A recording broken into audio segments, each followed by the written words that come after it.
Hey guys, here's a look into our very, very Jamaican wedding. As you can probably tell, we're lovers of music, arts, theater, culture, everything Jamaican. The only way Sess could get me to agree to a wedding is if all the elements incorporated things that felt like us, felt like home, and didn't feel performative. We had so much fun incorporating the most quirky details. Could have $50, could have him book bun sweetie.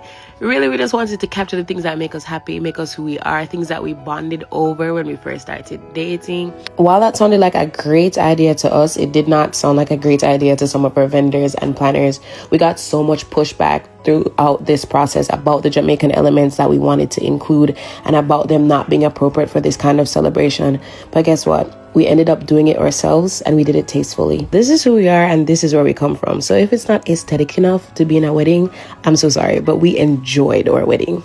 While we planned and designed most of the elements ourselves, our vendors were top tier. Look at this decor 8. This was our Clovis inspired cartoon, but I won't miss a Clovis Novex because as a little girl, this was my favorite part of the Observer.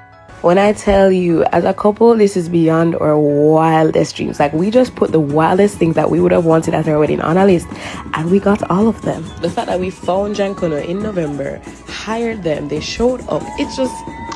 The Jankono band then led us down into even more theatrics, into our theater of love. Ooh, okay girl, theater of love.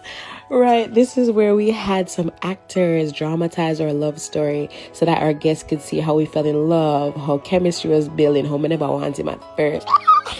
The play started with the national anthem and our narrator, Lady Whistledown, who had a powerhouse of a voice. When I tell you, I cannot put into words how amazing this play was and how accurately they got our love story. We met at I Love Soca and they even gave us personalized Soca cups as a gift from the cast to us, bride and groom. It was just a living, breathing experience. We had a play intermission and we served jerk chicken wings, festival and plantain in these bowls up top and rum punch at the bottom. And when I tell you, everybody was eating, merry, laughing, belly warm. It was just a lovely time. And the food, it tastes good. Jesus Christ. The play ended with our first dance to Lightning by Mortimer. And the cast actually joined us at the end for the curtain call. And that is how we had our very first dance as Mr. and Mrs. Cespedes. For the reception, we really didn't want any fancy food. We wanted everybody's plate to just feel like a good plate of Christmas dinner. We had a devotional sing-along because, come on, these are the classics, man. These are bangers.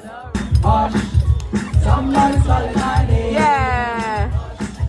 Oh my Lord. In our opinion, a wedding is a celebration of two individual people, and you should be able to see those individuals reflected in their weddings. Doesn't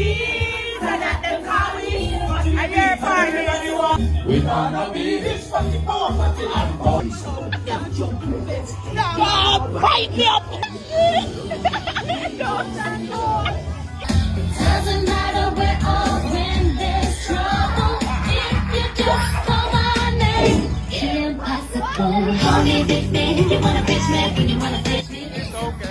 This is who we are, and we're super excited for our journey ahead.